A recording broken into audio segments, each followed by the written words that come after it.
Taylor Frankie Paul is a TikToker who was part of a group of content-making mums who was featured on a show known as The Secret Lives of Mormon Wives after a swinging scandal. She was also recently chosen to be on a dating reality show, The Bachelorette. But a few days ago, a video of her physically abusing her most recent baby daddy as well as striking her own daughter has put a swift halt to everything. And after many a request, I thought today we'd go over it all and see what exactly is going on, or at least to the best of our extent, find out exactly what was going on. Because as always, in situations like these and in relationships that are as inevitably messy as this one is going to be, it's very difficult to determine what exactly happened when none of us were there. Before that though, be sure to subscribe to the channel, because as you can see from this dodgy Vietnamese translation that I was given just a few days back over here, I have been cursed 200 times by the Lord, and I need some subscriptions to sort of counteract that curse, if that's okay with you guys. I already received curse 1 by my last video getting taken down and demonetized by the Nelson's family, and I think I got curse 2 this morning with this comment over here, which was, I mean, very insightful, if I do say so myself. And to be honest, I don't think I can handle 198 more of these things, so please subscribe to the channel. The first thing you'll notice about Taylor Frankie Paul is that they are not just some small fry, normal civilian who happened to be on a bunch of reality TV shows. No, they're a full-blown, genuine celebrity over in America. Well,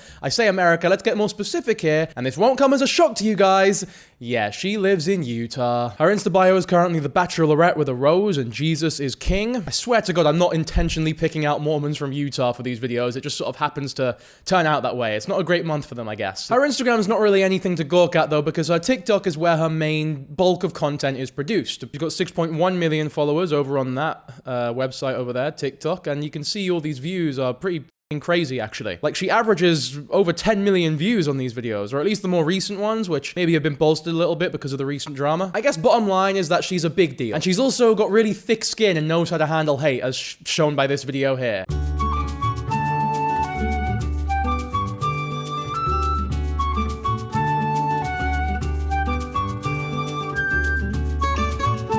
I'm gonna hit you with a little spoiler alert, she isn't actually that great at handling online hate, and the hate that is being presented here as sort of trivial online hate isn't the hate that she is receiving. She's receiving a lot of genuine criticism and real worry from people who are terrified that she is treating her child horribly, because in a video that was released a few days ago by TMZ that we will cover soon, we need to go over the whole chronology first, she is caught throwing chairs at her baby daddy at the time. I say at the time, he doesn't stop being her most recent baby daddy, right? Dakota is his name. He's a whole bag of beans, I almost said. He's a piece of work himself, and we'll go over that when we get to it. But in the video, one of the chairs hits her own daughter. So this is not, you know, trivial online hate because of her hair or something, or because people are being oversensitive, right? This is a very, very messy situation. And she's notorious for being quite messy when it comes to romantic entanglements. We'll have a look at this TikTok video here, which sort of details a full timeline of them. Timeline and breakdown of the Taylor Frankie Paul situation. This is the video. I'm going to be breaking down everything with dates so that everybody understands the timeline in which all of the events have taken place. Big up to Sip Tea with Brittany, by the way, for this breakdown. I'm going to up the speed a little bit just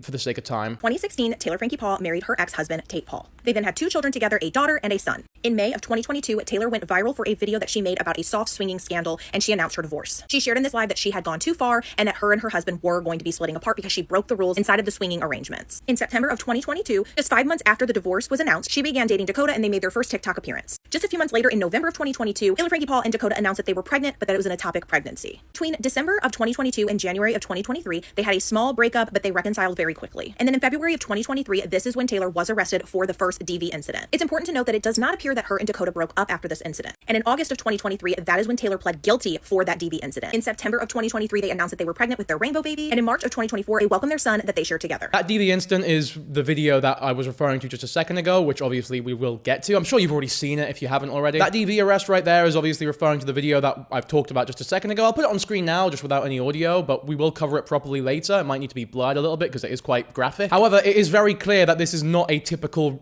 this is not a healthy relationship. Like, anyone familiar with abusive relationships will know that a lot of these relationships, especially if they happen in, I don't know, I feel like every neighborhood, especially in like rougher areas, have relationships like these where they're very clearly not good for each other. They're very clearly not good to each other. They break up a lot. They they get back together a lot. They fall out, the whole sort of neighborhood knows about it, and then they get back together, and everyone's thinking, fuck, man, why are they still together? It's that sort of thing. And the police get called all the fucking time. I definitely had relationships like that in the neighborhood that I grew up in. I can say from, well, I guess secondhand experience, because it didn't happen to me, but it's not great for the children that those people tend to raise. In fact, it's usually quite devastating for those children. So that's probably another thing that should be stated here, is that the biggest victim in this situation is by far her children, and more specifically the child that she has had with Dakota. By the way, we can't flesh this all out right now because we barely even know who Taylor Frankie Poole or Dakota even is. So let's continue with this. September of 2024, that is when Secret Lives of Mormon Wives premiered. And then in May of 2025, Taylor announced on TikTok that her and Dakota had broken up because of Dakota's infidelity. Through 2025 and 2026, they have had an on and off again situationship. Basically, we've seen them hook up, very toxic relationship, hooking up and then getting really upset with one another, which is what we see on the TV show Secret Lives of Mormon Wives unfold. And on February 24th and February 25th of 2026, that is when the second DV situation happened. Then just this past week, news broke that there was the DV situation that happened in February, and then everything started to unfold. And that is when TMZ released the full video footage that they had from the very first domestic violence situation in February of 2023. On March 19th, Taylor was officially canceled for her season of The Bachelorette following that TMZ video. It was announced today that Dakota had filed a protective order and temporary sole custody of their child and a restraining order against Taylor Frankie Paul, and he was granted that today. Court hearing is scheduled for April 7th to discuss this matter. Now, while Taylor seemingly had a very good co-parenting relationship, it is also being speculated that Tate is also looking to gain full custody of their children that they share together. But no further updates have been made in regards to that situation. And as we've seen unfold the rest of this week, there is just article after article, and all of that is really just the bombshell of that DV video being released by TMZ. Everything else that you're seeing has kind of followed because of the aftermath of that. So I hope that this answers questions. I hope this gives people a little bit better of an idea of that timeline, the breakdown, when things happened, how things occurred, and if I missed anything, please let me know and drop it down in the comments. So yeah, needless to say, incredibly messy, incredibly abusive relationship. Okay, now let's reel it back a little bit and talk about mum talk and the establishment of that and how it led to the Secret Lives of Mormon Wives and all of that sort of malarkey. Also, like, Macy and I knew each other because of that. I had actually done Whitney's hair for 2 years before the show. Jesse's mom did my hair once. Yeah, Michaela's been to my... So, you know what? I was going to watch this video, but it's so boring. We're going to skip this video. I don't care how the members of Mum Talk met. All that we need to know is that Mum Talk was a thing that existed. And it was like very basic TikTok content. So here's an example. So a bunch of very young mums, because a lot of Mormons tend to have children and marry quite young, etc., etc. We've covered enough Mormons to where we know this all already. Right? They're very traditional, not typically the type for swingers and swinging parties, but whoop-de-fucking-do, I guess. Whoop-de-fucking-do. Am I 50 years old? I don't know what I'm doing, man. I want one! I want my own army! I want my own planet! I deserve it! See, that's them showing their children, who I am positive will not grow up to have any long-lasting effects from all of this mum talk bullshit, or any of the completely moral people that were involved with it all. Anyway, now it's time for the fun part, swinger parties. So there's a new Hulu show going around that we're all talking about. It's a new reality show following a group of Mormon mom influencers that are part of Mom Talk. Why did they get their own show? Well, this show is following their lives post the aftermath of the soft swinging scandal that happened in Utah. If you know anything about Utah, it's that it's a very conservative Mormon state. Everyone's basically Mormon. It's really small. Think of it like Spokane or Yakima. Hills and plain, everybody knows each other. Big McMansions everywhere. Mormon young moms. Taylor Frankie Paul. She is a creator of Mom Talk. She's the one that got pretty popular on TikTok first back in the day, 2020 or 2021, like pandemic era. The one that would make those videos being like, oh, my house is haunted. It was like a spooky dumb ghost in the background, but it was like fake. She's also the one that would be like, oh, I'm actually 50 years old. She's also the one whose baby looked like Baby Seven from some vampire show. She got popular first, and then she brought her friends in, and they created Mom Talk, just a place for all of these influencer Mormon moms that live in Utah to get together, share parenting tips, do dancing videos together. They individually got their own clout and grew on their own. Okay, look, I know this might be a little off topic, but I actually want to know why Utah is home to so many Mormons. I guess it might just be a case of like, because there are so many Mormons there, it just breeds more Mormonism, which I know Mormons don't like being called Mormons, like Sacred Latter-day Church, whatever the fuck, right? I'm gonna use Mormons here, I hope you don't mind. Why are there so many Mormons in Utah? Early members of the Church of Jesus Christ of Latter-day Saints were driven out of New York, Ohio, Missouri, and Illinois, culminating in the 1844 death of their leader, Joseph Smith. They moved to Utah, which was then part of Mexico, to escape U.S. regulation and find a place to freely practice their religion. This is the place, a mountainous region and a safe haven. The area was previously sparsely populated, making it easier to settle and build a cohesive, large-scale community. And I guess colonization efforts were just very encouraged, and that church leaders encouraged people to move there, and they established over 100 towns throughout the region to expand their influence. And because they have such high birth rates and they're so traditional and they burn all these ideas into their children, basically by proxy of being a Mormon, I suppose it's just not a trend that has any chance of dying out very soon. Right, so I suppose it's just as simple as they wanted a place where they could practice their beliefs without persecution, and Utah happened to be that place because they got kicked out of every other fucking place in the country. That's not too complex of a history. I feel like I'm glad we know that now. Also, this lady talks a little bit quickly, so I'm gonna lower the speed slightly. Think of it as like a hype house, but for hot Mormon moms. So anyways, why did they get a show? Well, from Mom Talk, we got the soft swinging scandal that broke TikTok. Oh my god, you had to be there for this era. The reason this is tea is because they're all Mormon. The Mormon church is very conservative. Like, you're not supposed to have sex before marriage, you can't drink caffeine, no tattoos, you only want piercing, very strict. Let's get into the soft swinging scandal. Like the hash-singing slasher from SpongeBob. It shook the fuck out of Utah and the Mormon community because it's a very Mormon state. They have very strict rules that they follow. What happened was, Taylor and her husband started swinging with other Mormon groups that they were friends with, and the reason that Mom Talk got involved was because once the controversy came to light, everyone accused all of Mom Talk of swinging, but really it was just Taylor and like her other friends. It still hasn't really been confirmed if anyone in Mom Talk was swinging. We think Whitney was, and she won't admit it. The reason we found out about the swinging was because someone posted it on Reddit and it got a little bit out, and then finally Taylor, she was like, fuck it, I'm just gonna like get on TikTok and confess what happened, because she was about to get divorced, and everyone's like, oh my god, wait, why are you getting divorced? You guys were fine the other day. So yeah, me and a few other group of Mormon couples were swinging with each other. We did everything but sex, and we had rules. And what happened was that Taylor caught feelings for one of the husbands that she was swinging with, and she ended up going too far. So her husband, who was swinging with her, divorced her. When she did that TikTok confession, it shook TikTok. I remember when that came out, I was deep in the Reddit threads like, oh my god, this is insane. This confession came out in 2022. I wasn't deep in the Reddit thread, so excuse my ignorance when it comes to every aspect of this swinging drama. I don't tend to spend my days looking at the secret lives of Mormon wives. It's not a show that I've personally ever been interested in, but I do appreciate this TikToker here, so big up to Shayla for explaining this whole drama. She does a lot of these whiteboard videos, and they tend to be very useful for my commentary videos, actually, so big up to you. I will say, though, it's definitely not helping. Like, you can just tell that by nature, almost, these people are just messy as fuck. I mean, it doesn't sound like that first divorce was very not well-founded, if that makes sense. Like, she straight up caught feelings for someone else. Like, I feel like the husband has kind of every right to divorce at that point, which I'm not sure is contested by any means, but I don't know, it makes sense there, I suppose. Were they really swinging, doing everything but sex? Were they, what, like, just kissing, swinging or something? Or, like, does oral count? Do they count oral? Does it fucking matter? Probably not. Do I care?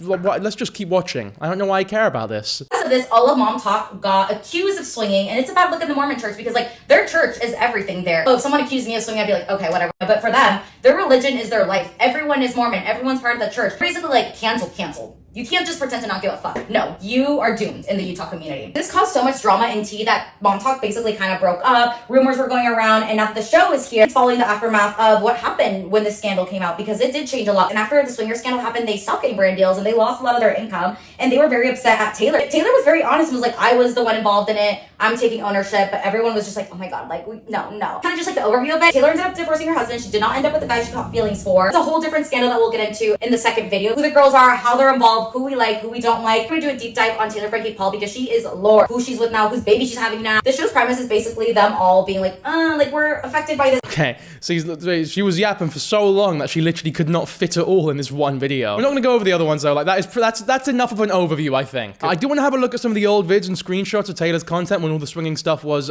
coming out, I suppose, because a lot of this has sort of been lost to time now, and you have to go over like other TikTokers' commentary videos when it was all happening to find the videos themselves. And these are pretty interesting, so I do want to show these to you. So I think this is her doing like TikTok dancing videos to cheating and swinging drama. When these people, like, they have children, this is Mom Talk, they have children, this is gonna have very devastating effects on the children involved. I don't know, it's just not much of a laughing matter in my opinion. She never asked to stop. She was one of the instigators. She sent her husband to get me. But tell your side, sis. And it's just a video of her dancing, I think.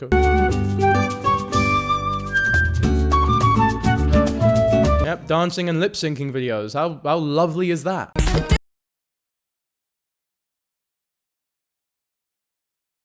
Kenna Gibbons, the wife of the third couple involved in the soft swinging scandal, just posted a 5-part TikTok series going over how everything occurred from her perspective. There was my ex and myself, and then 2 other couples. Couple 1 is who we had soft swinging instances with, and couple 2 was really good friends with couple 1, and we would all hang out, and couple 2 participated in the drunk games. I was starting to recognize things were happening between couple 1's wife and him. Night number 2 is when the first of 2 swinging instances happened. We did switch partners, and yeah, soft swinging happened. I was saying to my ex, like, I feel like I noticed feelings between you and couple 1's wife, and he said, oh, actually I told her after the cabin, and we both recognized that, like, we get along really well, that feelings could grow, so yeah, we both don't want to go down that route. If there's one thing men have, it's the audacity. The fact that her husband... Tell you what, I'm so glad that I wasn't making videos at the time that this whole thing happened, because I would have hated covering this. And I definitely would have had to. I would have got so many requests for this if I was as big as I was now at the time. But I think this would have pushed me over the... I think I would have just quit. If I was doing this, I would have just quit. It's just so messy and so, like, just what is this, man? Okay, so that's all we really need to know about the swinging drama. There's a lot more to it, obviously. Like, a bunch of the members released loads of different parts. There's, like, probably hundreds of minutes that you can compile of people talking about this whole mum talk swinging bullshit story, whatever the fuck that I don't really care that much about. Now we get into the more current stuff, which is the Bachelorette announcement, I suppose. The Bachelorette is a series in American television, I believe, where there's a woman and they have to date like 60 men in the course of like a month or two, and then they pick one of the 60 of the... It sounds so dumb when I say it out loud. Not even when no, it sounds dumb reading it as well. Like when you read the bio, there's no way to explain it without sounding dumb. Like, what is this show? It has a 3.5 on IMDb, so it doesn't seem to be a very good show. First episode, 2003? Fucking hell, how long is this? Jesus. Season 21, episode 10. What the fuck? You know what, I'll be real with you. As someone who I've not seen one episode of this show. Maybe I'm judging it way too quickly. You know, maybe it is actually the gold standard for reality television. I wonder if The Bachelorette... Oh, wait. Oh, it's a spin-off, apparently. So The Bachelor was first, which I guess the man was dating a bunch of women, and now this is The Bachelorette. Very creatively sort of gender swapped the whole thing. Because why not, I guess, if the first one was doing so well. Have any couples from The Bachelorette stay together? This is I'm interested about this. Today I learned out of 24 seasons of The Bachelor, only one couple is still together. Now that is a fucking shock to me, because I was genuinely expecting it to be 0. I don't know about you, but I feel as though that kind of environment does not breed very healthy long-term relationships that are bound to go on for years and years and decades. I mean, some people are embarrassed to tell people that they met their significant other on dating apps. Imagine that being your story for meeting your significant other. And it's not even as though you can make something up. Like, if you meet on Hinge, you can make something, oh, we met at a bookshop or something like that, right? But you can't do that here because it was on national television. Anyway, here's the epic announcement that Taylor Frankie Paul was going to be the next Bachelorette. Surprise. I'm your next Bachelorette. Yes! Oh, this is the best news I've heard all year. Man, it's been quite a tough one. There's been war, there's been perish, there's been illness. My family's been going through it, but fuck me. Taylor Frankie Paul's the next Bachelorette. I can rest easy. I don't even think it was announced this year. This was last year, but it was meant to come out this year, so it's something to look forward to, I guess. This will be the best season ever, no doubt. Yeah, the best season out of 23 or however many there are now. People are so... Look at all these blue check marks, man. People are so excited for this. Amazon. Why is... Mate, is Jeff Bezos watching The Bachelorette? I don't know about you guys, but I can barely fucking contain my excitement, so we need to quickly go over to this video here, I think. I don't know what to say. Just be yourself. Say something nice. Which one? I can't do both. Pretty funny, that. Oh my goodness. Look at this promo poster. That was meant to happen on the 22nd of March. It was the 19th of March when the TMZ video was released of the domestic violence, obviously. That must have been a huge blow to the Bachelorette people, let me tell you. I've heard reports that it wasn't actually Dakota who leaked the footage. I'm not sure how true that is. I guess we'll cross that bridge when we get to it, which is very soon now. Here are some more promo pictures. Yeah, mate, they were hyping the fuck out of this. This was a huge deal there. Because again, she's very famous, this lady. What are Crocs doing? What are all these accounts why are Crocs so excited about this? There's a lot of Crocs here in Vietnam, by the way. So, I guess they pick their niches quite well, Crocs. This is very haunting, this one. You've got She's Not That Innocent, and it's right next to the most unpredictable Bachelorette ever. I mean, they were right, probably not for the reasons that they wanted to be right, but they were right. All right, let's have a look at the actual trailer. This will be interesting. Tonight, we're the Bachelorette. This is the last time I'm seeing you guys before I meet all the men. Wish me luck. Bye. I am really excited. My life is going to change forever. I'm the Bachelorette. Let's go do this. You look fantastic. Thank you. Welcome, by the way, to the mansion. Stunning. So, Taylor Frankie Paul, how does it feel to be our new Bachelorette? It's wild and it's exciting. I'm nervous, so nervous. What are you hoping comes of all this for you? A better version of me, and hopefully a husband, except dad, you know? It's your time. You deserve this opportunity. I can't, mate, you're going on the fucking Bachelorette reality TV show to find a the father of your children. I mean, that is just so outlandish. I don't think I even need to describe how fucking outlandish that is. First limo's about to pull up, but that's actually not gonna happen. And you're gonna find out why here in just a I moment. don't like surprises. All right, Taylor, Yeah, let the journey begin. thank you.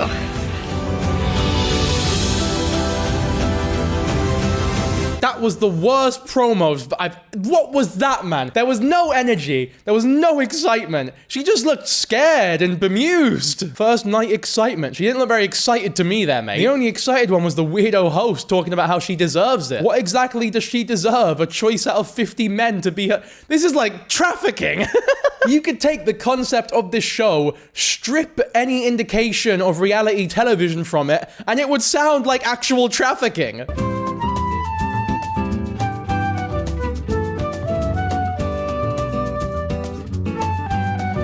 So this is like her latest TikTok, I guess, and I think it's her teasing the winner of the Bachelorette, like the person who won her love, I guess. But you can just see that arm, but it gives away the race of the person. So unless every person on the show was white, then there's sort of spoilers here, I think. I want to see what the diversity is like here. They've not updated the website, to be fair. They've still got Taylor, Frankie, Paul here. One of them had 2 people. Here we go. We got a cast of people. No, there's black people. There's Asian people. They've got a decently diverse cast, especially for Utah. Some of these names, by the way, Doug. Like, Doug is the least sexy name ever. Fun facts, Doug can ride a unicycle. Oh my god, Doug won! Wait, no way! You're taking the piss. I swear to god, I did not know about this. Doug is the winner of The Bachelorette. But it wasn't, obviously, the season never came out, so we don't know this, but people cross-referenced Doug's arm with the arm in the fucking video. No, oh my god, I'm actually excited right now, because I had no idea.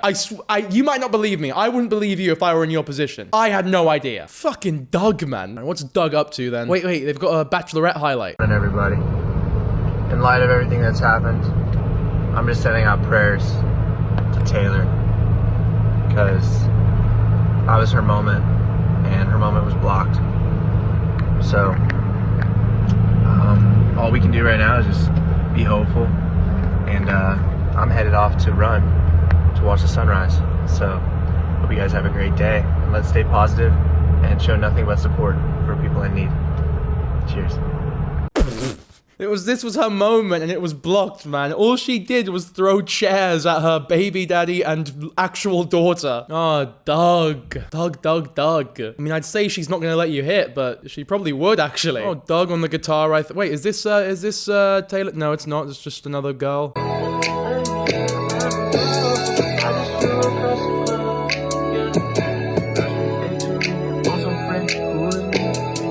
Doug, you have to sing louder or bring the mix down a little bit, because I can't actually hear your vocals here. Also, what's the point of holding the fucking guitar if you're not gonna play it? Like, I've been I expected to. Doug, man. I don't think you understand how acoustic guitar videos are meant to go, man. I just flew across the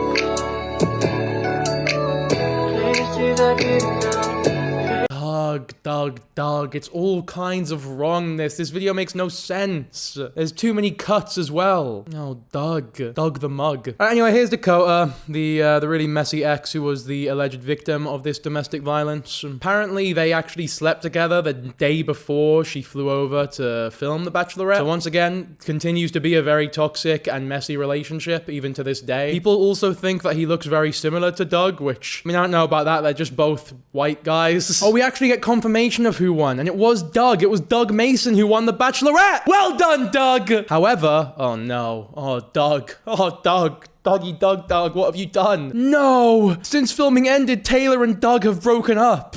And yes, it's because of Dakota. Taylor was never over Dakota, as everyone said after she was announced for The Bachelorette. And it was just revealed to the public in episode 10 of Secret Lives that she slept with Dakota the night before leaving for filming. Oh, no. Do you reckon they did it in Dougie style? There were a lot of phone calls, like, where we would get done filming and I would call my wife right after and say, oh my God, you have no idea what just happened. But I can say for sure, in the 5 years that I've been hosting, this is easily the most dramatic season we've had. This is one wild ride from start to finish. As a host, I never knew what she was going to do or say. And I think it was really unique and interesting bringing Taylor in from outside of the franchise. Obviously, Taylor has a ton of experience on reality television, obviously has a massive social media following, but she's very new to the Bachelor world and didn't really understand the format and the process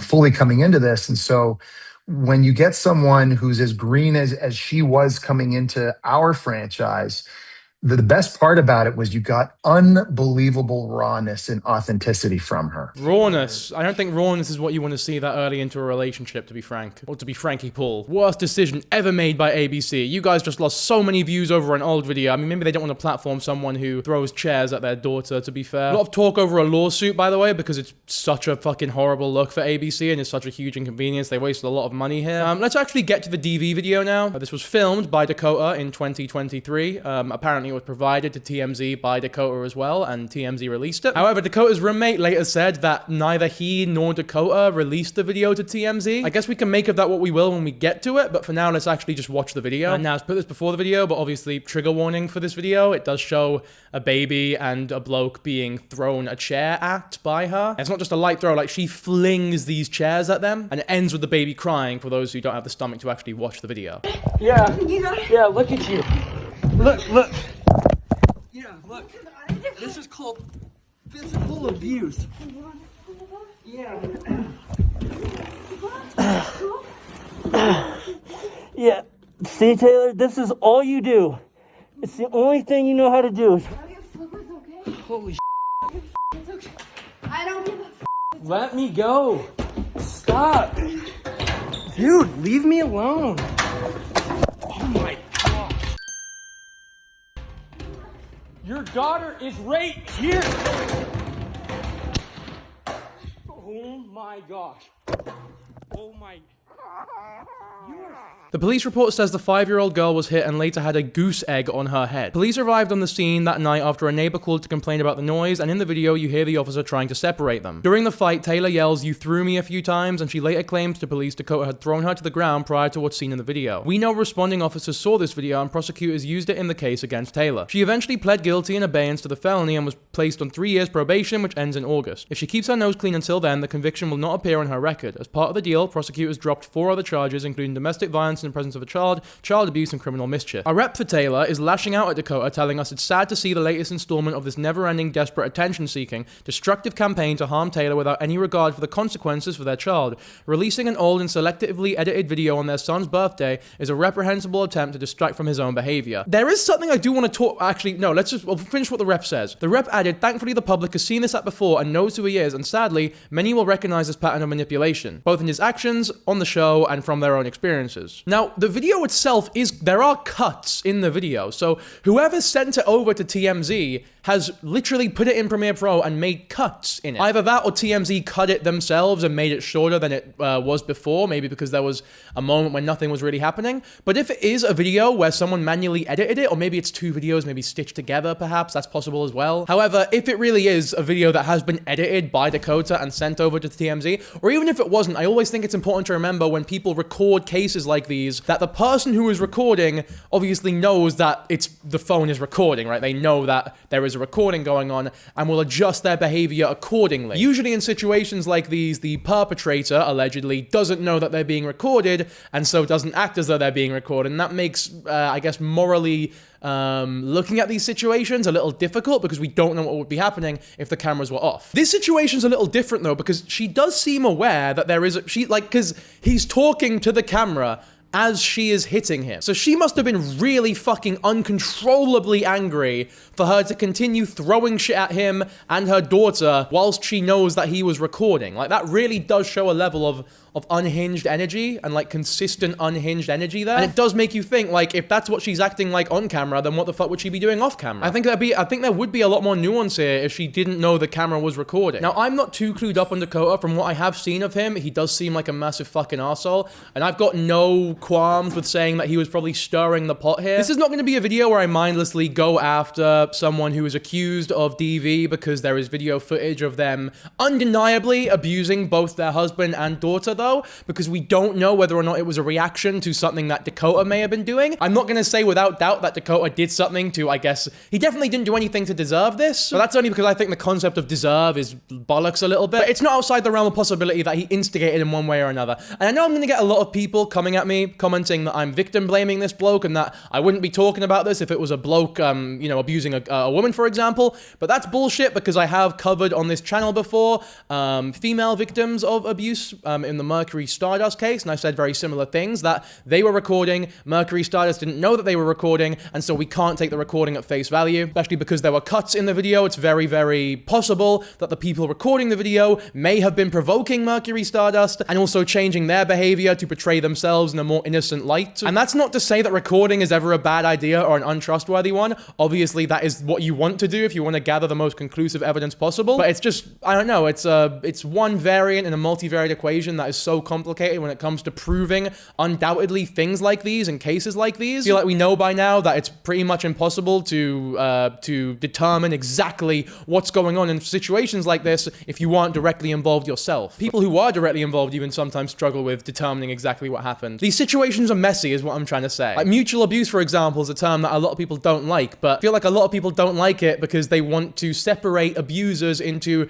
reactive abuser, primary abuser, good guy, bad guy, when human violence is like a fucking rainbow. There's so much diversity to it, and it's usually not as simple in abusive relationships as good guy, bad guy. Reactive abuse is still abuse. That's why it's called reactive abuse. If this video of Taylor Frankie Paul is indeed reactive abuse, and her throwing the chairs about and all that was indeed a reaction, that doesn't make it any less abusive, especially towards her child. And also, does reactive abuse still count as purely reactionary if it's not proportional to the original abuse? Like if Dakota, for example, was being verbally abusive towards her, as much as she might have been reacting via throwing the chairs at him, she would by far be perpetuating the worse and more damaging abuse in that situation. So even though it's reactive, that doesn't make her any less of a bad person, even in comparison to him, despite him also being a piece of shit. And this is not me making any conclusions as to what was definitely happening here. All I'm saying is that there are so many things that could have been happening here,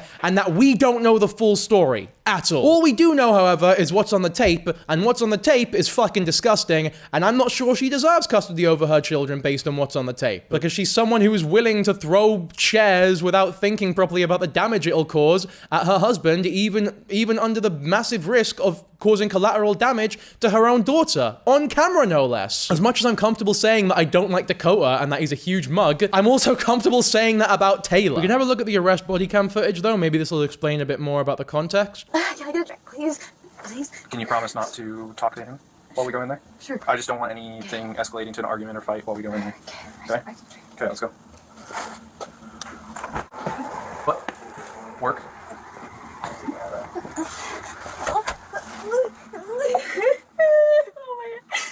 What do you need from me?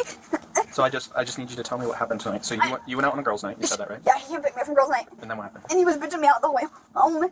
So when you describe that to me, about what? I guess having fun with the girls. And he was going to a concert, but he was like, we're not going to a concert now. And he came home. And then we were fighting.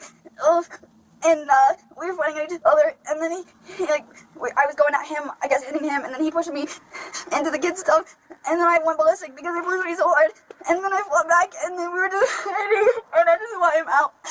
That's where a lot of her, that's where I was trying. Okay, so that is her making the claim that he started the physical altercation by pushing her way harder than necessary, I guess, towards the kid stuff. Obviously, there's no video footage of that, and even if there was, I'm sure Dakota would not have included that in the video footage that he sent over to TMZ. Either way, it definitely does not justify the very disproportionate response that Taylor had towards him and her daughter. I think maybe we'll go over the whole implications of what was happening beforehand, how ethical it is to ask questions without being labeled as victim blamey when we get to the whole response section of this video, because I want to go over what a bunch of TikTokers and a lot of therapists think about this whole situation. For now, though, we'll continue with the body cam footage. So she's going through a lot right now. Yeah, with her divorce and stuff. Like, I think that's just been really hard on her.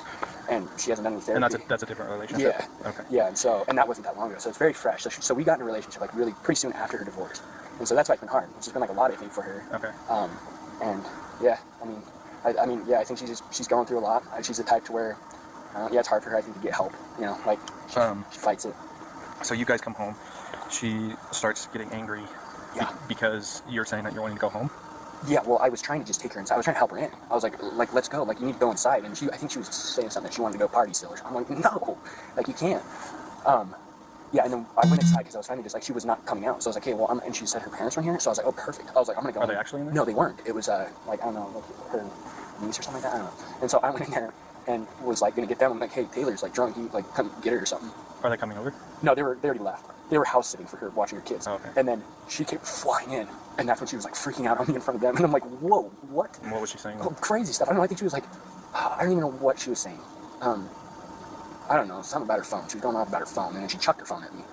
And then, or no, she threw it on the ground. And then, I'm trying to think, damn, everything happened so fast. So as far as what like happened to you, you said that you're kind of like hurt on your elbow. Yeah. What was that from? That was from, she threw that thing at me there, and that was the thing that hit my truck as well, the wood thing. Okay, so he doesn't say anything about pushing her, so again, that's just not something that we can verify in any way, shape, or form, I don't think. All I know is that I was so scared that I peed my pants.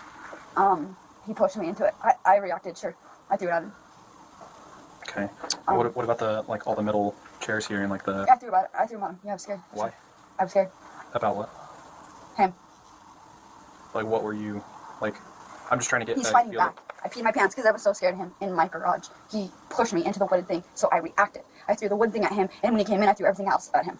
I was scared. Okay. How did everything start? We were in the car, and we were bickering. He was mad that I went to a girls' night. He picked me up from the girls' night. We were fighting from the girls' night to my house. Okay, and then what happened when you guys pulled up? We were still fighting, and then I got out, and he threw me into the wood thing, which is why I reacted to that, and I went ballistic when he pushed me into the wood thing. And I was like, I guess, fighting back with him. Yeah, I mean, we're getting very conflicting stories here, of course. It's just he happens to have some footage of the abuse that he was enduring at the hands of her. And so, obviously, unfortunately, that's all we can really verify here. And then, of course, she was prosecuted as someone who was, you know, abusing their child and also domestic violence under reasonable... Well, but beyond any reasonable doubt, in fact, because there was a genuine conviction for it. So I think it is extremely safe to say that Taylor Frankie Paul is, without doubt, a domestic abuser and a child abuser. Does that abstain Dakota from any wrongdoing? Obviously not, but like, you know, I think it's obvious who the confirmed abuser is here, at least under the eyes of the law. There was a lawyer who went over the custody case that Dakota filed over this video from 3 years ago, which, I mean, it's definitely a weird time to release the video a couple days before the whole Bachelorette thing was going on, and then release a case for custody just now as well, when it did happen 3 years ago. I'm not saying that makes it any less believable or anything, I'm just, like, you know, it is weird. But let's have a look at this video. My name is Chase Walker. I'm an attorney in Salt Lake City, Utah. I practice complicated divorce and custody cases, very much like the custody case involving Taylor Frankie Paul and Dakota Mortensen. Now, because everybody and their dog are talking about them right now, I thought I would just join into the chorus and talk specifically about what happened today, March 20th, in the Utah court.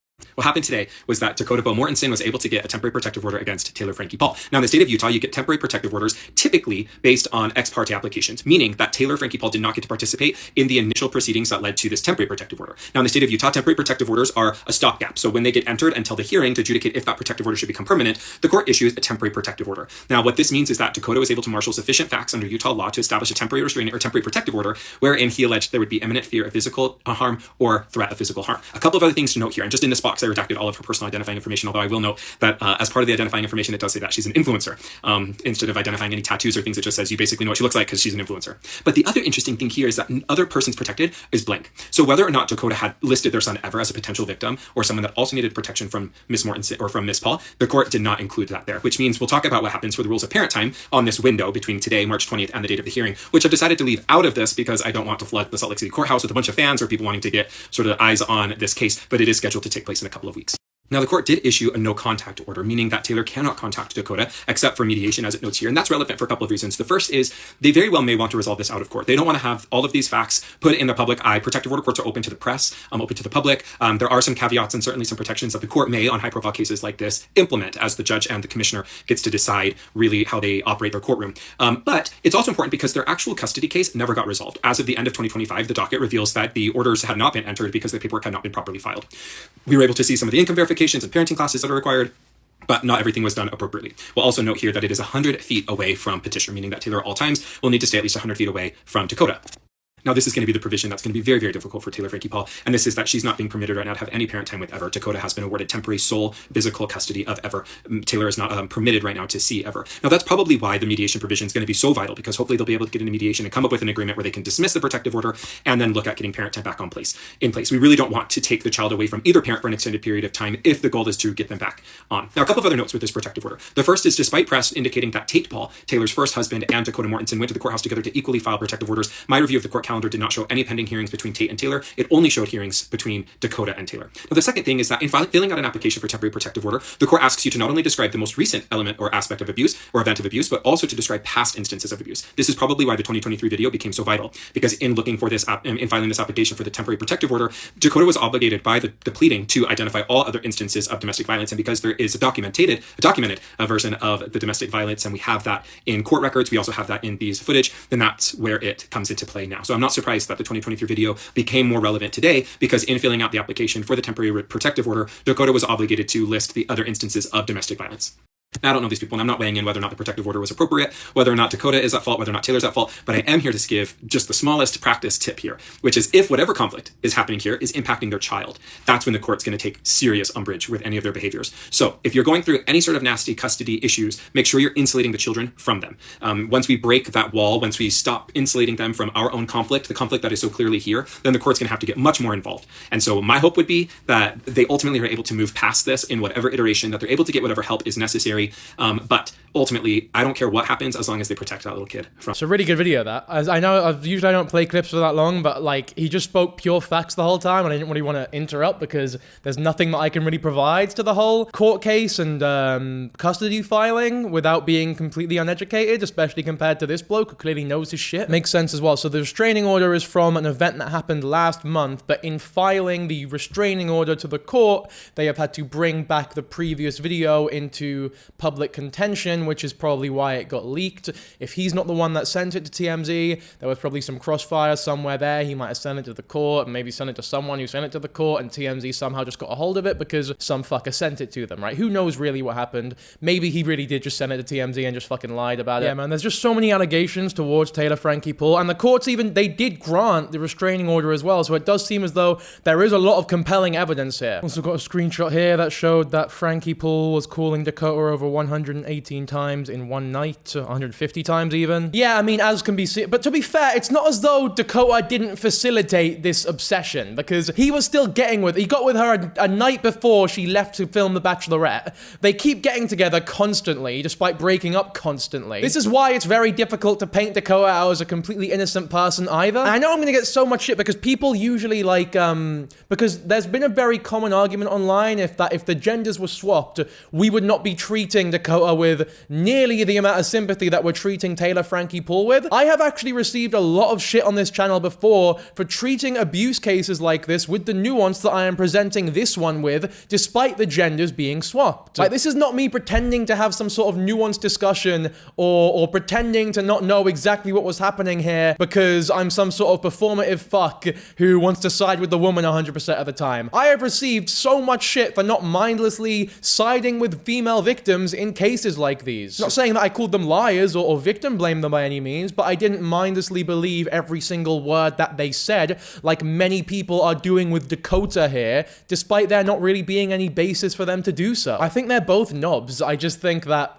Taylor Frankie Paul is very clearly the way more abusive person involved here, and the one that is much more imminent danger to the child. And one thing I will say as well to people who want to claim that female abusers are given so much more grace by the media or the public, I'd point you towards Johnny Depp Amber Heard, where that didn't happen at all. Like, Amber Heard received so much bullshit during that case, despite Johnny Depp, like, blatantly lying to your fucking face constantly. There was one moment where I was genuinely, like, in shock, like, okay, how the fuck are people on Johnny Depp's side here? Like, it really does go to show just how misogynistic conversations about abuse still are. Obviously, yeah, there are improvements. We're beginning to see more nuances and stuff, but there's still a huge problem. I gotta find this clip, man, because it's fucking insane. It was this one here. It was where Johnny Depp talks about how Amber Heard sliced his finger off, which in my opinion is total bullshit. I say my opinion, just fucking make your mind up yourself. Look at this clip here. I know this is slightly off topic, but I'm trying to display just how stupid these conversations can be sometimes, whether it be a male victim, a female victim, I don't fucking care. Like, all of these conversations have elements of stupidity from many people in the public. Do we have the date of this recording?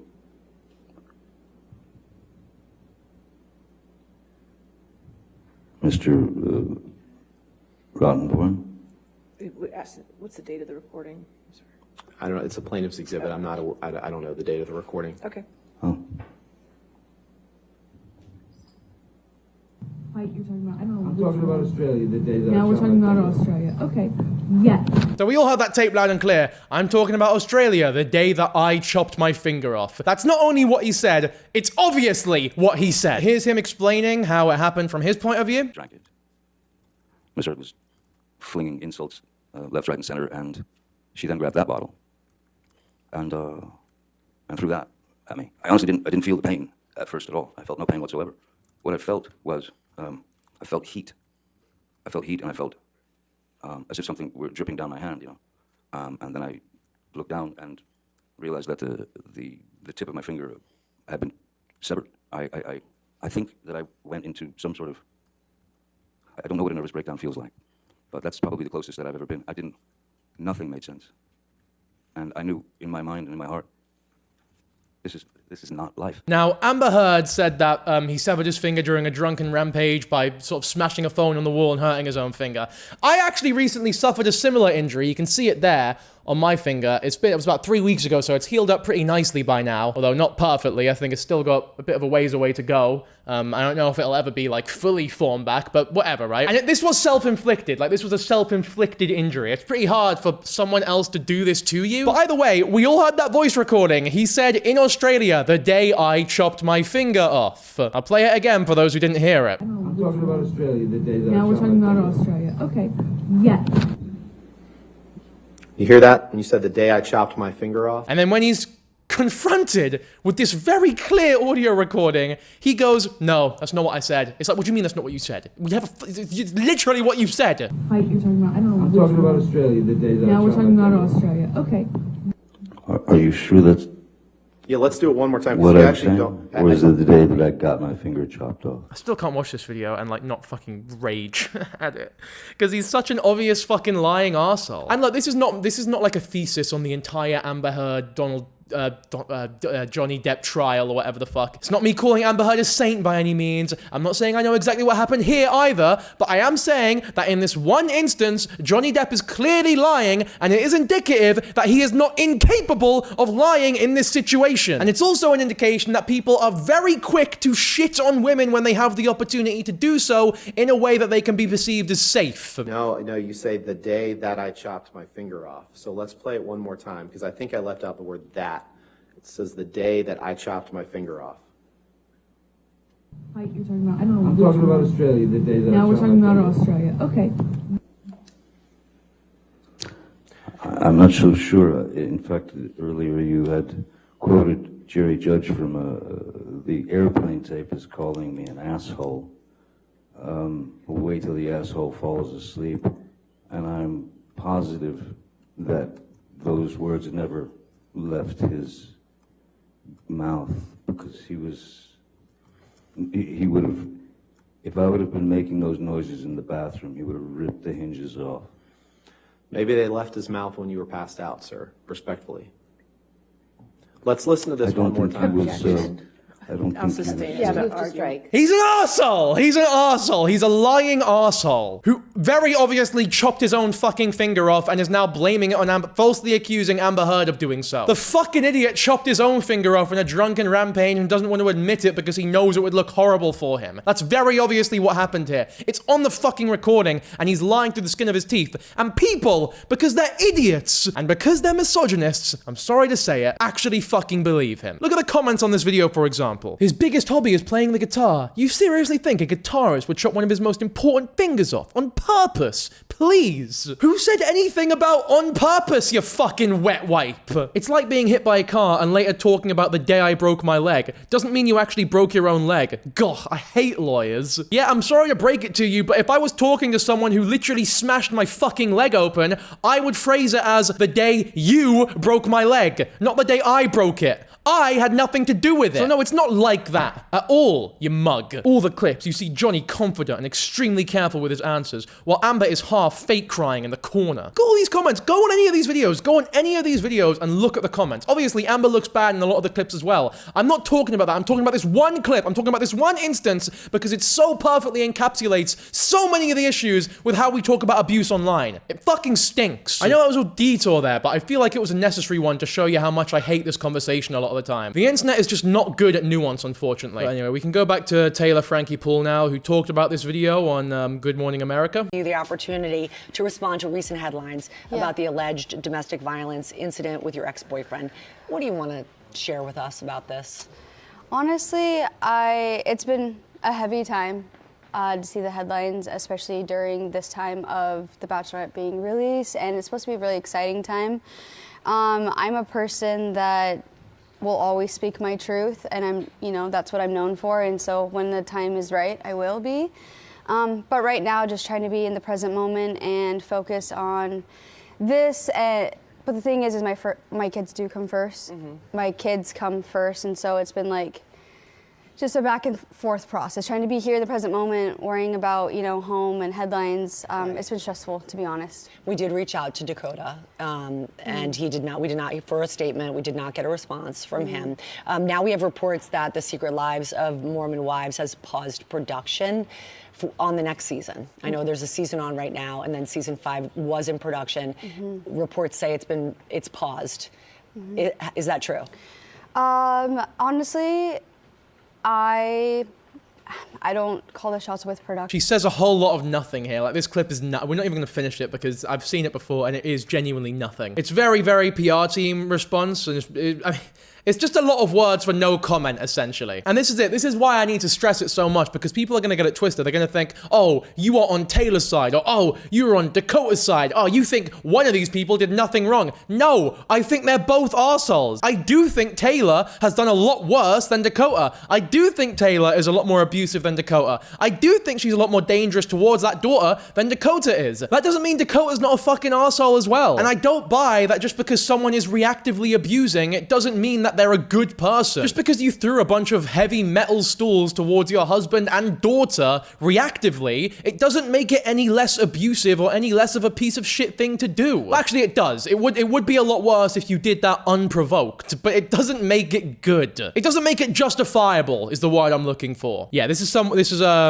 Dakota's roommate here, I think, talking about how they were shocked at the TMZ footage. They didn't leak it to them or whatever. Again, you can make of this what you will. He covers the whole claim of reactive abuse that people are bringing up, that Dakota must have done something to provoke this, which I agree is quite an unfounded claim. Like, you can't say that definitively, and anyone who is making that claim definitively is blind. Like, if you're someone who is saying, oh no, he deserved this, he definitely did something that deserves this reaction, then I don't think you should be allowed to talk about abuse on the internet, because that is so wildly irresponsible and fucking stupid. Even saying something like, oh, he might have done something to deserve this, or what did he do before this video was taken, that's a lot more reasonable than he definitely deserved this, which a lot of people are saying. And when you say something like that, I do think you can actually use the swap the genders argument fairly, because the same people who are saying that would freak the fuck out and call you a massive victim blamer if you said anything even along those lines to a female victim, for example. And I know that because I've said far more charitable things to victims on this channel and received a lot of shit for it from people who are now justifying Taylor's abuse as reactive. All right, now I feel like let's actually have a look at some of the responses on TikTok. Women are fighting for their lives in comment sections of Taylor Frankie Paul videos right now, and I'll tell you why. They are recognizing patterns of their own abusive behavior when they watch that video. If you want people held accountable for DV, you gotta hold everybody accountable instead of cherry picking. Now imagine my excitement when I run over to this man's profile expecting to see tons of videos on topics like this, and all I see are videos of him belittling women and going after feminists online. Talk about cherry picking who you want to see held accountable, sir. And that's actually one of the many reasons why, despite everyone asking me to speak on this Taylor Frankie Paul situation, I haven't addressed it yet. Because a lot of the people who are pretending to be outraged about DV right now are the same people who are huge sports fans or buying tickets to Chris Brown's newest tour. Or the same people who, just as I covered before, mindlessly believe everything Johnny Depp said about Amber Heard, despite how fucking stupid some of it was. What I'm saying, and also I tend to sit out of situations like this that I sense there's more information on. I'm actually not this involved in pop culture, and I feel like I don't have a fully rounded opinion on it other than yikes. What I can say you're actually seeing is a lot of women projecting their own experience in comment sections to defend her, which I am trying to hold myself back from doing. That's definitely a thing that is happening, and you have to have sympathy for that to an extent, because that, usually it does mean that they've gone through something quite horrific and they're seeing a form of how they reacted to the horrific thing that happened there. However, you can't inject your personal experience with abuse in every situation that involves abuse online, because your experience isn't universal by any means. I covered this, but human violence is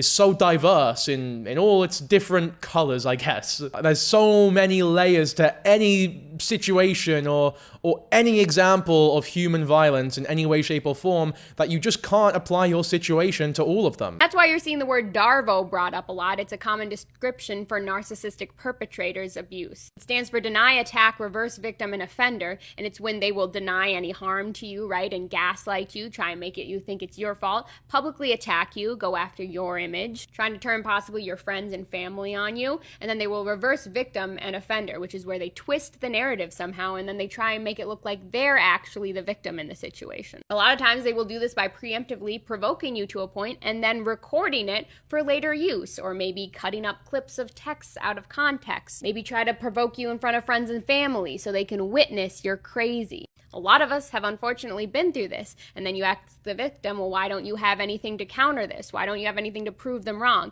Because we didn't plan this in our heads like psychopaths. So it leaves you looking really terrible. And so a lot of people are seeing that that could potentially be what these videos are, although we don't know that. Which is why I'm not going out of my way to defend her. I think that Mormons and reality television stars are strange to begin with, but I'm not going to jump on a train with a bunch of hypocrites immediately to drag a woman when I sense there's a lot more going on behind the scenes that I'm not informed on. Yeah, it could be that. Like, it genuinely could be that. I think DARVO is so overused on the internet and usually makes no fucking sense when people use it. Obviously, it is a legit psychological term that is, I guess, useful in some situations, but not here. Anyone who was here during the whole Only JS thing knows my feelings towards DARVO and how overused of a term it is. But yeah, that genuinely could have been a thing that happened. We see that happen. It's not uncommon necessarily, where someone is provoked to the point where they have almost no other option but to just lash out as much as they possibly fucking can.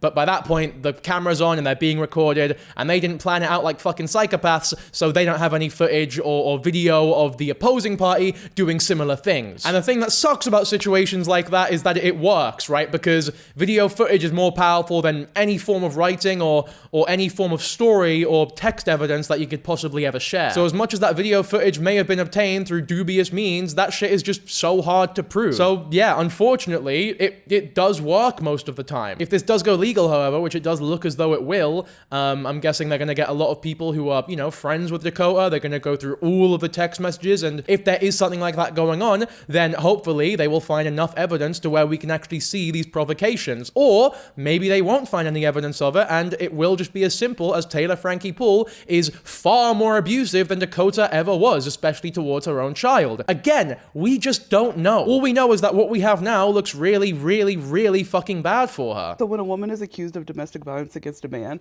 I am always going to ask what that man did. I am always going to Okay, again, look at this top comment. And why was he conveniently videotaping this? See, that is stupid. This is a stupid comment. Because if a woman was videotaping the abuse that they were facing, you would go, yes, good, videotape the evidence of you being fucking abused so you can use it later. However, now that the man is recording it, it's no, no, why would he be he shouldn't be recording this. He shouldn't be gathering evidence. What a fucking weirdo. It's like, no, that's not how this is gonna work. That's not how this is gonna work. What are you trying to say? If you're being abused, if someone's throwing stools, hard metal stools at your fucking child, you shouldn't be trying to gather evidence of it. Is that what you're trying to say, yeah? She also says, you threw me in the video. There you go, that's true. That's true. That's actually a very good point. I think there is very good evidence that he provoked this situation by throwing her very hard. Obviously, that didn't make it into the video, but that's true, and I think that is super fair to point out. But the mere fact that he was recording it isn't exactly the slam dunk that you think it is. It is something to be considered, yes, but it's not like this matter of convenience to where, like, just having a recording of it makes it less likely for some reason. Because it's not enough to simply say, well, if it was a man, we wouldn't ask these questions. Well, because men have patriarchal power. True, but for the record, if it was a man, you should still be asking these questions. If a video comes out of a man being abusive, it is very important to understand the motivation behind said abuse. And even though the motivation most likely does not justify the abuse, it's still very important to ask that question. And I do also understand that there is a very fine line between asking questions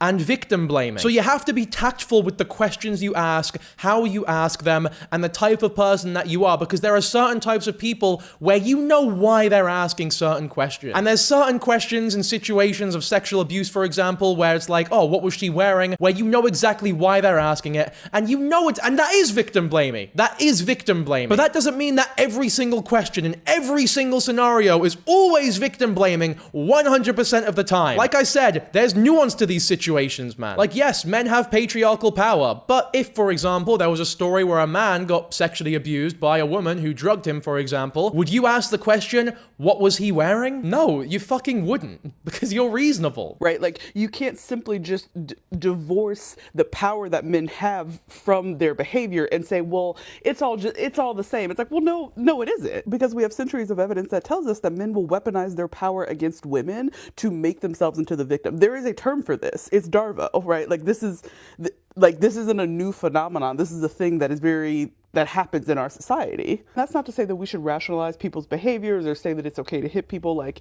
right, we can say, okay, yes, maybe you shouldn't hit people. Yes, of course. But we also know who men are. We know who men are, we know who they have been, and we know who they will continue to be. And so if they don't want to experience the effects of patriarchy, they have a say in that, right? And one of the effects of patriarchy is that,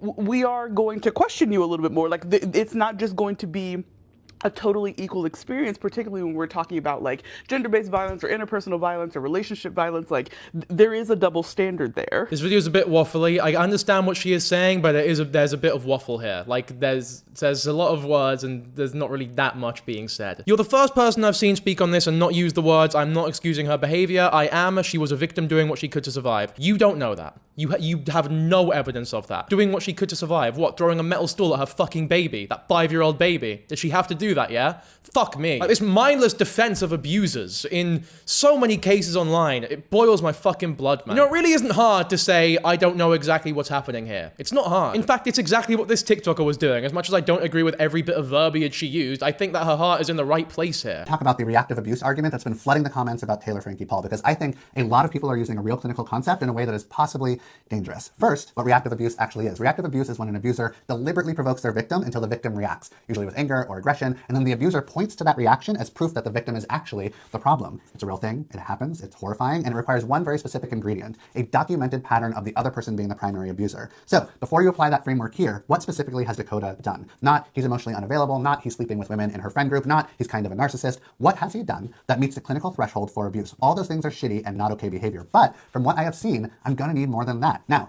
could we find out Dakota has been physically abusive too? Taylor's team is already claiming years of extensive mental and physical abuse. Maybe. I'm not here to exonerate Dakota. They could both be victims of abuse. But right now, we know for sure that Dakota is a victim of domestic violence. There are allegations going in both directions, and I will update my position if evidence surfaces. But right now, what we have on video and what she pled guilty to in court goes one direction, and that matters. But here's what I keep coming back to. He recorded it. He recorded it because he knew that without evidence, nobody would believe him. And he was right, because even with the video, people are still finding ways to make him the villain. It is rare that we witness a man be a victim of domestic violence, and in these moments, it's important that we don't imply he had it coming or deserved it, because that's exactly what stops other men from coming forward in similar situations. It's also what stops women from coming forward about these situations, by the way, because it's something that women hear constantly from victim blamers. And if you're someone who complains about things like that being said about women in situations like these, I would say either don't say it about him, or think a little bit more about your perspective on victim blaming, what it actually is, and what is okay to say in situations like these. We don't ask what she did, we ask what was done to her first. And sometimes that's the right question, but sometimes it's just a way of avoiding what's right in front of us. I recognize this is coming from a man, but my own experiences with abusive women in my family have been minimized my entire life because of their gender. So this hits close to home. I believe women. I'm open to hearing more about Taylor's experience, but true feminism means holding people accountable regardless of gender. Reactive abuse is a real thing, and it's possible this is a case of that, but it's also becoming a get-out-of-jail-free card. And I think we owe it to every actual victim of reactive abuse to be a lot more careful about when we use it. I think this is like such a reasonable video, and even if you disagree with him, you can tell that he's not coming at it from a bad faith place and that he means well.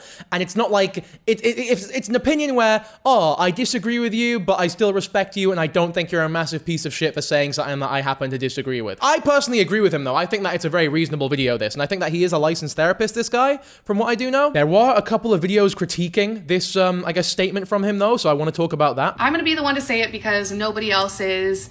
I am disgusted and horrified by this take from Therapy Jeff.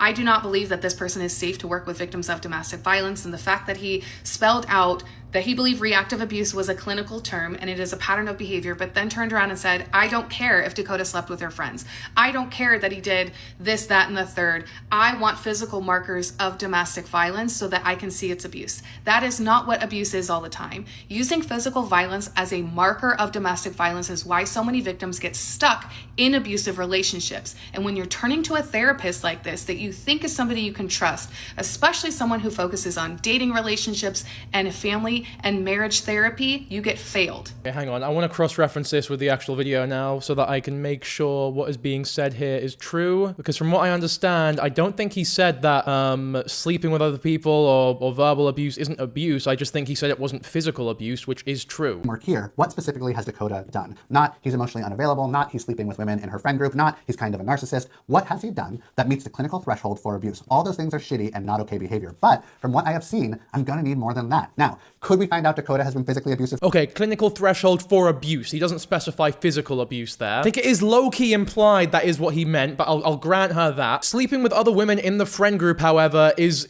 You have to put that in a completely different context when you know that they are swingers and that it was a messy relationship to begin with, that they've broken up constantly and got back together, that the police have been called on them multiple times. All those things that he has been accused of there are bad for sure, but it does not justify her throwing huge metal stools at him and her daughter, even accidentally, which obviously, yeah, she wasn't purposefully throwing a metal stool at her fucking daughter, but it doesn't change the fact that she did it. This is like saying that you didn't believe that Cassie was a victim until you saw that video that she was physically abused.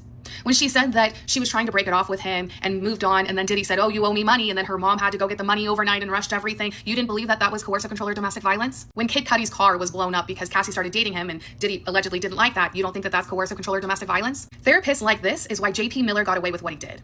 Therapists like this would probably believe that Brian was the victim until Gabby was unalived.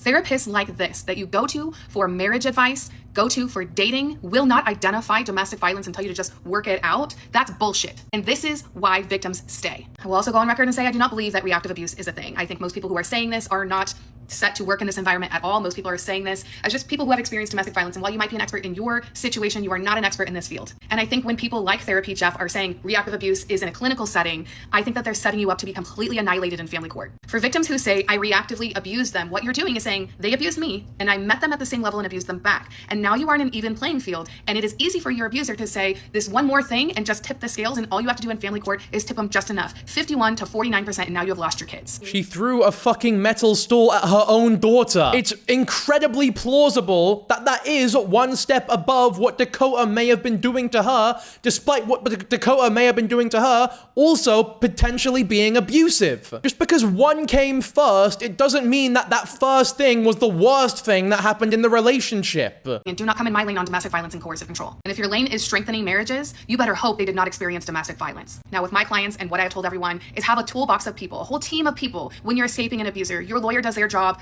your therapist does their job, I stay in my box. I'm not out here giving therapy advice, and therapy Jeff needs to stay in his box. I think Jeff should be absolutely embarrassed on his take that he publicly posted that, saying that I need more evidence as to domestic violence rather than somebody using their kid as a pawn, locking somebody in the garage in their own home, saying that I only dated you because I liked you just a little bit more than the other women. And it's okay to say, this is not my realm, just as I would not diagnose people with anything because that's not my realm. Yeah, I mean, it's completely misrepresentative of what he was actually saying in the TikTok. Like, look, I'm glad that these comments here agree with me, by the way. I watched your video before I went and watched his, and I think we were watching different videos because you misrepresented what he said. You're misrepresenting what he said. He said bad takes before, like really bad takes. This wasn't really one of them. I agree with all these comments. Like, what he said, it sounded very, very fucking reasonable to me. I don't know, maybe if you disagree with me, that's fine. Let me know why in the comments, but just know that I am also coming at this from a good place. I'm not trying to be a dick here. I do think that he probably did provoke this. Like, he pushed her. I think he probably pushed her really quite hard and then omitted that from all his stories. This is a relationship where two incredibly toxic people were building on each other's toxicity, constantly breaking up, constantly getting the police involved. So to black and white it into primary abuser, reactive abuser, good guy, bad guy, abuser, victim, it's not gonna fucking work. It will never work. It just won't work. So stop trying to do it. Especially when we know realistically fuck all about it. So you're telling me Dakota just picked up his phone and started recording Taylor Frankie Paul, not provoked, nothing had gone on, she just started going crazy because that's what she does. No, what you see is reactive abuse. Oh, so you're telling me that Chris Brown just assaulted Rihanna for no reason? No, it must have been reactive. She must have done something to deserve it. Do you see how fucking unhinged it sounds now? And before you get at me, I don't think it's a similar situation at all. I do think that he was provoking. I do think that he pushed her before this all happened. I think it was quite hard. I think he's a massive piece of shit. I'm simply making the case that stating things like these so definitively is insane. You don't know. Just add a maybe in there. Like, if you were to say what we may be seeing is a case of reactive abuse. That's not what you said here. What you said is we are seeing reactive abuse. What you are essentially saying is that he deserved this. And that isn't acceptable. It's not. The word maybe would do you wonders here. It truly would. I think one small mistake I make here is that I'm acting as though I feel more sympathy towards Dakota than I actually do. To be honest, I couldn't really care less about these two people who are both clearly abusers who have gotten together and broken up and abused each other and their child countless times. I'm sick of people picking a side here because there is no side. They both suck. I'm on the kid's side. How about that? I think that's the only person we should all collectively be worrying about here. The little girl who is being undoubtedly abused by both of her parents. Her abusive parents. You are only seeing a young girl, I think she's 21 here, at a breaking point. You don't see what he did to provoke her in this video. You don't see the abuse, whether it been physical or emotional, on her. She was 29 years old. You don't even know what you're fucking talking about. You got the age wrong by 10 years. Does she even know that a 5-year-old daughter was fucking assaulted here? Does she know about that? Does she know about the child abuse? Does she know about the 3 years of probation that came after this? Phone and started recording after everything he did to provoke her, to get a reaction out of her. And I'm not saying that it's okay, but she's 21. She wasn't 20.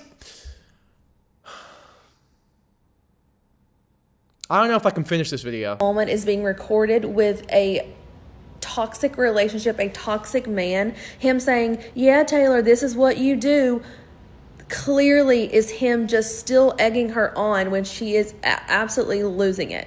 That is reactive abuse, and I do not think she should be canceled for that. If every woman at 21 that was in a toxic relationship with a manipulative man had their worst moments recorded and sold on the internet, everyone would be a lot less judgmental. She was 28 years old. If you're getting the age wrong by 7 fucking years, she's had children before this. That was her most recent child, 5 years old. So you're saying that she had this 5-year-old kid at 16 and the other's younger than that even. I don't know. Is it so rude of me to say that you should probably educate yourself fucking slightly before you have such strong stances on situations that you realistically know nothing about? Again, I also said that he probably did provoke this to an extent by pushing her really hard. I don't think this TikToker here even knows about the push. I think it's just pure speculation on her end. She doesn't even know how old she was. The level of education you have on a subject should always match the level of conviction you have on a subject. And that is not what we're seeing here at all. Unpopular opinion, but we cannot hate men so much that we are now excusing what Taylor Frankie Paul did. It was reactive abuse. He was recording her. He pushed her to do that, and that's why he had his phone out. I don't give a shit. I don't care what he did or what he said. You don't throw chairs when your kid is 2 feet away from you. Stop making excuses for what she did. She's right. Like, this is such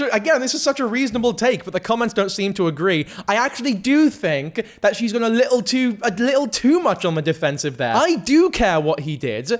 I just don't think it justifies what she did completely. It definitely changes the dynamic. It definitely changes how much we understand her behavior. It doesn't justify it, but it does matter what he did. It does matter that he pushed her before recording this and then started recording after the push to make it look as though he did nothing wrong and that she's the unhinged one. That's fucking disgusting on his end. Okay, so since recording, some other stuff has come out about Dakota. Most notably, an ex-wife's best friend of his came out with their experience, both in terms of direct interactions with him and also witnessing direct interactions between him and I guess his wife at the time. They said that this was about 10 years ago and that they'd visit them in university and everything. They go on to describe him as abusive, creepy, and weird towards her friend from the get-go. Extremely jealous, paranoid, and controlling, just like how he acts in the show. Apparently, he became unhinged at her friend because she wanted to sunbathe with her friends in a bikini. The marriage wouldn't last long, though, because apparently she caught him heating up his heroin on aluminium foil in their guest bathroom. I think this top comment explains it perfectly. Abusive people date/marry each other all the time. I'm not sure why people are so hung up on picking a side. Both sides have faults. Both need therapy. The end. And, I don't think there's any more succinct way I can think of to end the video, to be honest with you. By the way, I think I've said pretty much all I have to say about this situation. I don't mean to sound like a broken record here, but at the end of it all, it's a situation that none of us know really anything about because we were not involved in it. All we know is that it's unbearably messy and difficult to pick through. All we know is that the internet fucking sucks about talking about abuse. We know that most people have no idea what they're fucking talking about, and I hope you can appreciate that I'm coming at this from a place of good faith and that I'm not trying to be a dick here or mindlessly talk down anyone involved in the situation or victim blame anyone or make any huge assumptions. However, as always, if there's something I've said in this video that you disagree with, whether it be a minor one or a major one, feel free to let me know. And yeah, because I'm always down to listen to critiques like that. I think it is quite interesting and I'm always looking to challenge myself, I suppose. I do respond to comments, so if you want to leave a comment calling me a prick or whatever the fuck, then I'll respond if it's constructive. But aside from that, I hope you all enjoyed the video and I will catch you on the next one. Bye.